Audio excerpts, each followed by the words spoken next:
When I became the father to a teeny tiny defenseless baby girl, I looked deep into her newborn eyes and I thought, oh shit. For a long time, I will be her last line of defense. And what if some kid at her school named after an exotic vegetable decides to steal her lunch? And what if it's still probably reasonably illegal for me to intimidate a 3-year-old bully? So the only thing that I can do is deal with his dad. And what if his dad rolls up in his Range Rover talking on his cell phone, too important to the world to fix the situation? What if the only path to defending my daughter's honor is to wrestle this guy in his Gucci loafers on the front lawn?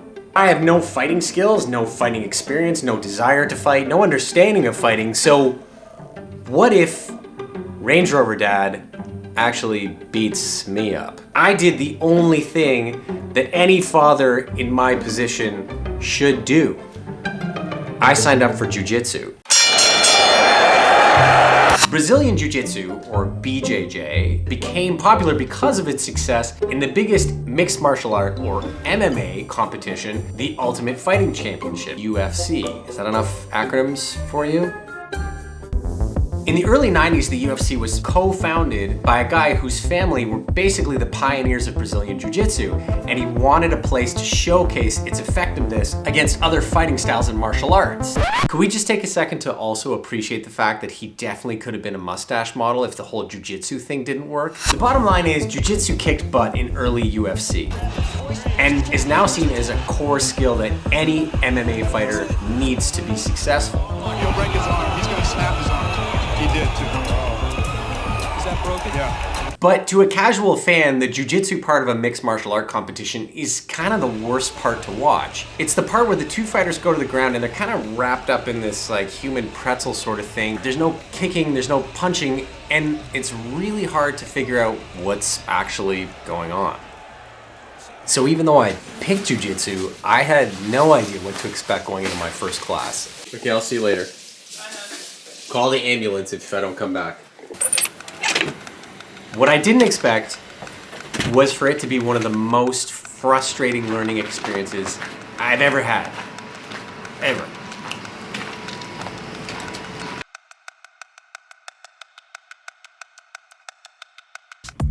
A white belt is like the jiu-jitsu equivalent of a participation medal that a kid would get for showing up at a soccer tournament. Everybody starts off as a white belt, and if you get better, you're awarded higher and higher belts, from white to blue to purple to brown and ultimately a black belt. My class was a mix of a whole bunch of different abilities, and that was very intimidating. But we're all there on some stage of a journey towards mastering jiu-jitsu, which is a 4-step fighting system. First, you take your opponent to the ground. Second, you secure their legs. Third, you work yourself into better and better positions from which to attempt a submission. And fourth, you submit your bitch-ass opponent. Hold on, I wasn't gonna have to spar against somebody who actually knew what they were doing. Not on my first day, right? Of course not. That wouldn't happen for at least 30 minutes. We're gonna do all this now. 3, 4, 5, 6.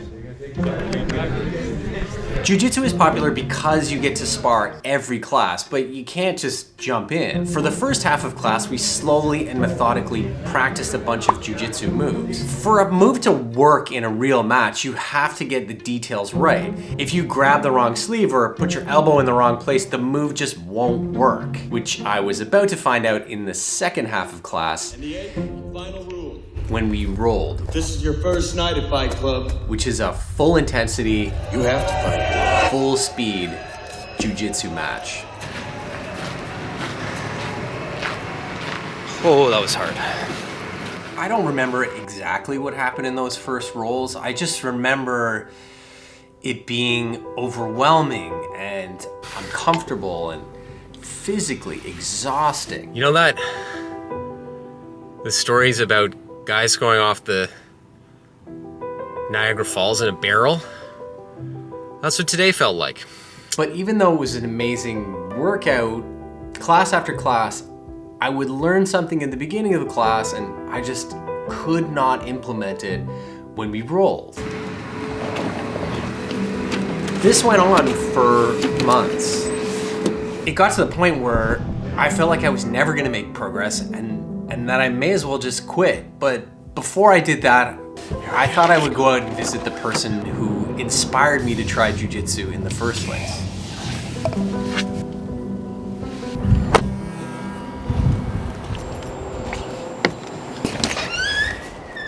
Schundigen. Oh, Schundigen, how are you?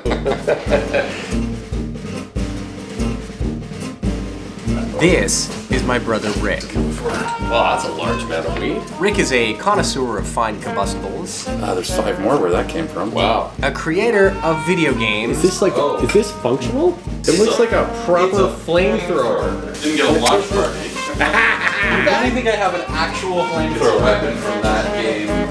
Did you sign this? Oh, there, the child's right. And a practitioner of Jiu Jitsu.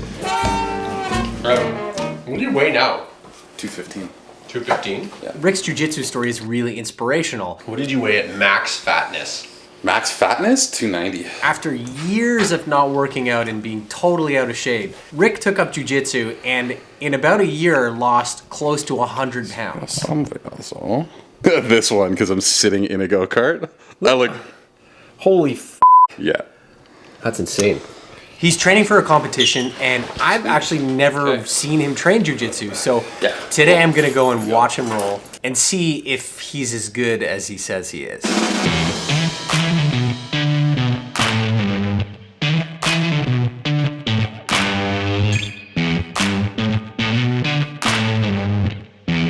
Rick started off training Jiu Jitsu in a gi, which is that traditional martial arts outfit, but now he trains no gi. His class started off the same way that mine did. They went through some drills in slow motion, and then it was go time. This style of jiu-jitsu was a bit different from what I was doing. Since there's no gi for either opponent to grab onto, things move a little bit faster. Oh, and a funny thing happens when you film at a jiu-jitsu class. Sometimes people push it a little bit too hard. Like this guy who passed out from my brother's triangle choke.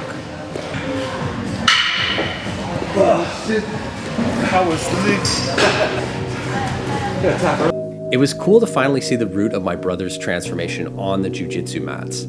His success is really the result of him just pushing hard, sometimes training as much as twice a day.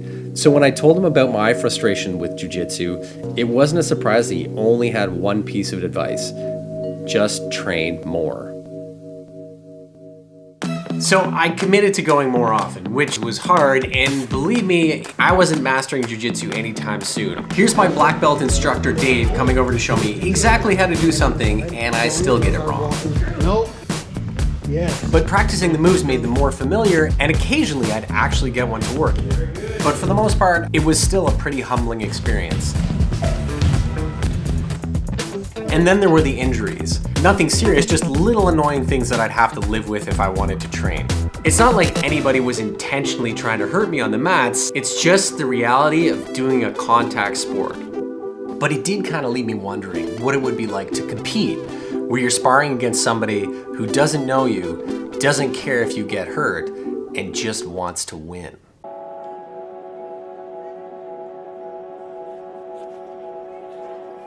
Bye, Maddie. Bye-bye. I'll see you guys later. Not my problem. Today I'm going with my brother to watch him compete in a jiu-jitsu tournament. The last time he competed, a guy broke his arm. I feel good, but you know, it's kind of hard to shake off the memory of what happened in my last competition. We got there just in time to catch my friend Jackson's match. What's up? How you doing, man? Good, good. Even though he started training after I did, it didn't take him long to get a lot better than me. But tournaments are different, and this is his first.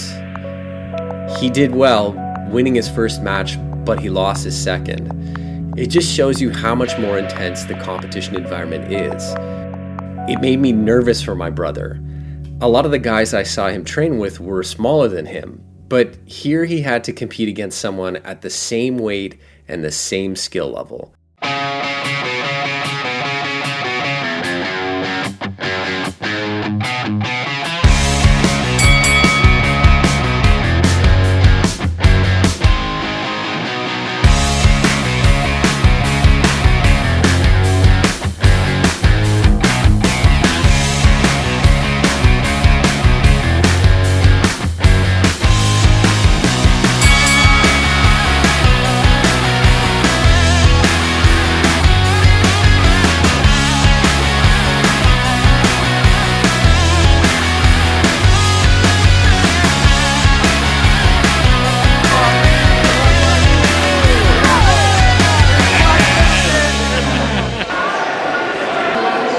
So the real question is, in 5 minutes, how many times could you submit me? And we go with at least 1 a minute.